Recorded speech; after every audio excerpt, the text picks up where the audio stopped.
نماز میں قرآن پاک کی تلاوت کرنے کی پہلی حدیث عبادہ بن صامت رضی اللہ عنہ سے روایت ہے۔ وہ بیان کرتے ہیں رسول اللہ صلی اللہ علیہ وسلم نے فرمایا، جس شخص نے سورہ فاتحہ نہ پڑھی اس کی نماز نہیں ہے۔ اس حدیث کو بخاری اور مسلم نے روایت کیا ہے، اور مسلم کی روایت میں ہے کہ جس شخص نے سورۃ الفاتحہ اور اس سے زائد قرآن پاک نہ پڑھا۔ وضاحت: نماز کی ہر رکعت کے قیام میں سورہ فاتحہ کی تلاوت فرض ہے۔ یہ حکم امام، مقتدی اور اکیلے نماز پڑھنے والے کے لیے یکساں ہے، خواہ وہ فرض نماز ہو یا نفل نماز۔ اس کے بغیر نماز صحیح نہیں۔ واللہ اعلم۔ نماز میں قرآن پاک کی تلاوت کرنے کی دوسری حدیث ابو ہریرہ رضی اللہ عنہ سے روایت ہے۔ وہ بیان کرتے ہیں رسول اللہ صلی اللہ علیہ وسلم نے فرمایا، جس شخص نے نماز ادا کی اور اس میں سورہ فاتحہ نہ پڑھی تو وہ نماز ناقص ہے۔ آپ نے 3 بار کہا اور فرمایا کہ اس کی نماز مکمل نہیں ہے۔ ابو ہریرہ رضی اللہ عنہ سے دریافت کیا گیا کہ جب ہم امام کی اقتداء میں ہوں، یعنی امام کے پیچھے ہوں، تب کیا کریں؟ ابو ہریرہ رضی اللہ عنہ نے کہا کہ اس صورت میں سورہ فاتحہ کی قرأت اپنے دل میں کر لو، اس لیے کہ میں نے رسول اللہ صلی اللہ علیہ وسلم کو یہ فرماتے ہوئے سنا ہے کہ اللہ تعالیٰ فرماتے ہیں کہ میں نے نماز کو اپنے اور اپنے بندے کے درمیان نصف نصف یعنی آدھا آدھا تقسیم کر دیا ہے، اور میں بندے کا سوال یعنی اس کی مانگ پورا کرتا ہوں۔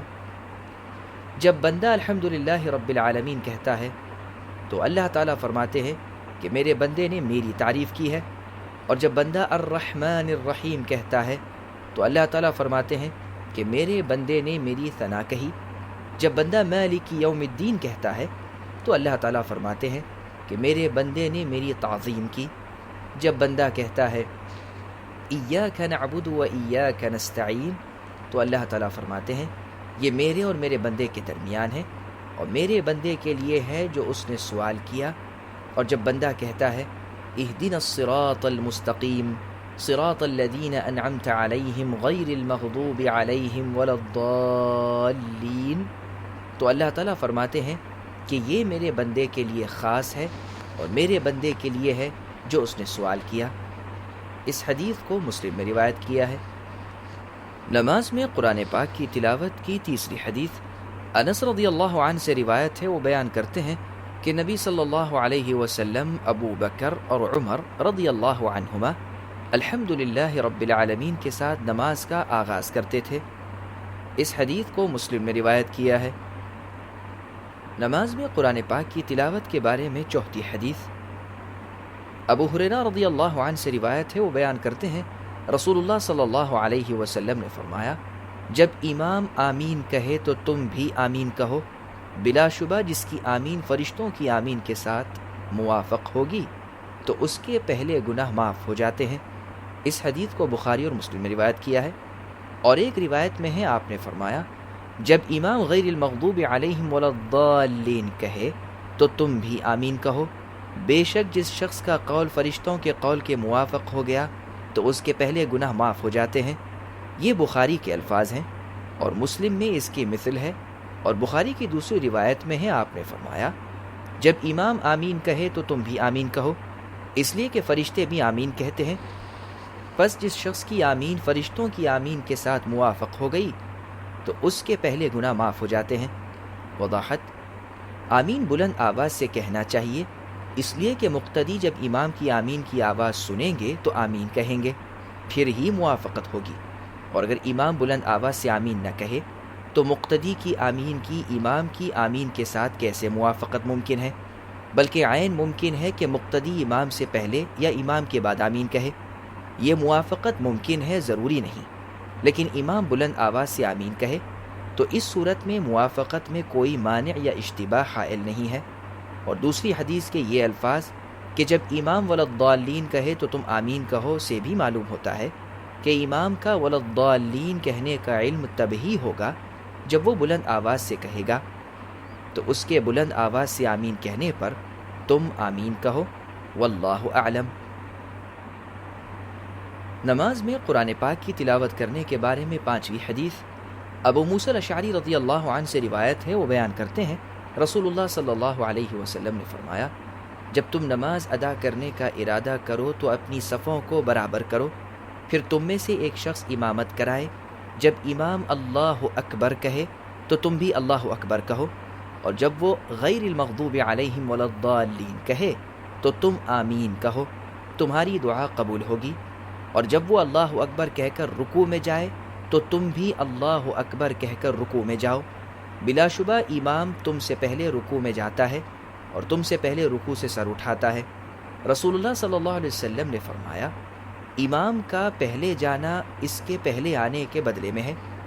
آپ نے فرمایا، جب امام سمع اللہ لمن حمیدہ کہے تو تم اللہم ربنا لک الحمد کہو، جس کا ترجمہ ہے، اے اللہ ہمارے پروردگار، آپ ہی کے لیے تعریف ہے، چنانچہ اللہ تعالیٰ تمہاری دعا قبول فرمائیں گے۔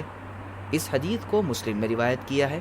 وضاحت: امام کا پہلے جانا اس کے پہلے آنے کے بدلے میں ہے سے مقصود یہ ہے کہ امام رکوع میں جس قدر پہلے جائے گا اسی قدر رکوع سے پہلے سر اٹھائے گا، اسی طرح مقتدی جس قدر امام کے بعد میں جائے گا اسی قدر بعد میں رکوع سے سر اٹھائے گا۔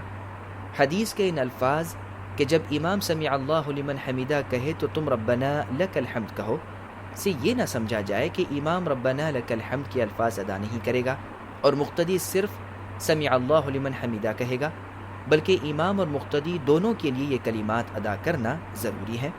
اسی طرح حدیث میں ہے کہ جب امام ولا الضالین کہے تو تم آمین کہو، سے بھی مقصود یہ ہے کہ امام اور مقتدی دونوں آمین کہیں، تبھی امام اور مقتدی کی آمین میں موافقت ہوگی۔ واللہ اعلم۔ اور ابو ہریرہ اور قتادہ رضی اللہ عنہ سے ایک روایت میں ہے کہ جب امام قرات کرے تو تم خاموش رہو۔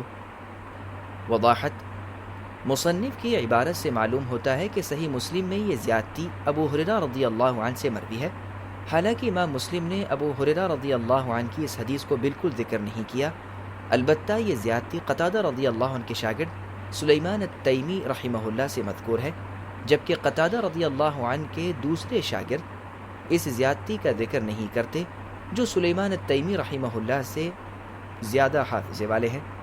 اس لحاظ سے سلیمان التیمی رحمہ اللہ اس زیادتی کے بیان کرنے میں اکیلے ہیں، پس روایت شاذ ہے، اس سے سورہ فاتحہ کے نہ پڑھنے پر استدلال صحیح نہیں ہے۔ تفصیل کے لیے دیکھیں توضیح الکلام جلد 2 صفحہ 246 از ارشاد الحق اثری حفظہ اللہ، تحقیق الکلام فی وجوب قراءة الفاتحہ خلف الامام از عبد الرحمن مبارک پوری۔ نماز میں قرآن پاک کی تلاوت کے بارے میں 7ویں حدیث ابو قتادہ رضی اللہ عنہ سے روایت ہے۔ وہ بیان کرتے ہیں کہ نبی صلی اللہ علیہ وسلم ظہر کی نماز کی پہلی 2 رکعت میں سورہ فاتحہ اور 2 سورتیں پڑھتے اور دوسری 2 رکعت میں سورہ فاتحہ پڑھتے، اور کبھی کبھی ہمیں کوئی آیت سناتے، اور پہلی رکعت میں قرات لمبی کرتے، دوسری رکعت میں اتنی لمبی نہیں کرتے تھے، اور اسی طرح عصر کی نماز اور صبح کی نماز میں کرتے۔ اس حدیث کو بخاری اور مسلم میں روایت کیا ہے۔